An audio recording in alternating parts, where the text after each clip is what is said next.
अस्सलामुअलैकुम। जैसे कि दोस्तों जानते हो, मैं यकूब बलोच, आप देख रहे हो मेरा YouTube channel Yakub Khan technical solar system.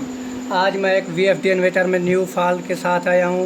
OU2 का फॉल्ट क्यों आता है और किस वजह से आता है, आप सब दोस्तों के सामने मैं ठीक करके दिखाऊंगा। जैसे ही मैं ये इसको इन्वर्टर को रन करता हूँ तो ये देखो आपके सामने चल रहा है।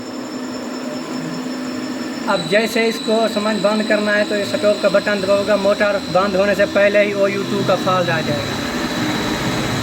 ये देखो, जैसे ही मैंने स्टॉप का बटन दबाया तो मोटर बंद नहीं हुई, उससे पहले ही OU2 का फॉल्ट आ गया। इसको ठीक करने का क्या तरीक़ाकार है, अब देखें। प्रोग्राम का बटन दबाना है, P0 में डेटा एंटर करना है, फिर आ जाना है P11 में डेटा एंटर करना है। ये देख रहे हो, ये 200 है, ये 20 सेकेंड है। मोटर 20 सेकेंड होने से पहले बंद नहीं होती था, इसलिए OU2 का फॉल्ट आ जाता है। तो फिर हम इसे 30 सेकेंड में सेव कर रहे हैं। डेटा एंटर P12 में जाएंगे, P012 में डेटा एंटर, इधर भी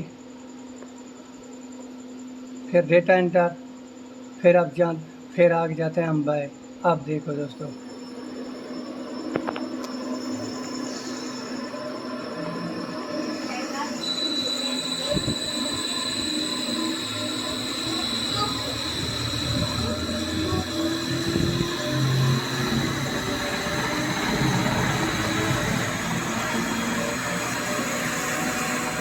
अब हमने स्टॉप का बटन दबाया।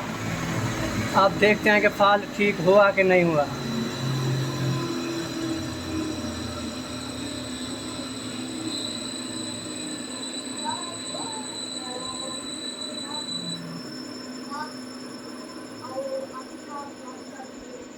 ये देखो दोस्तों, आपके सामने मैंने ये फॉल्ट ठीक कर दिया।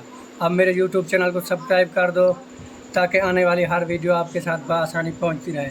मिलते हैं अगली नेक्स्ट वीडियो के साथ। खुदा हाफिज़।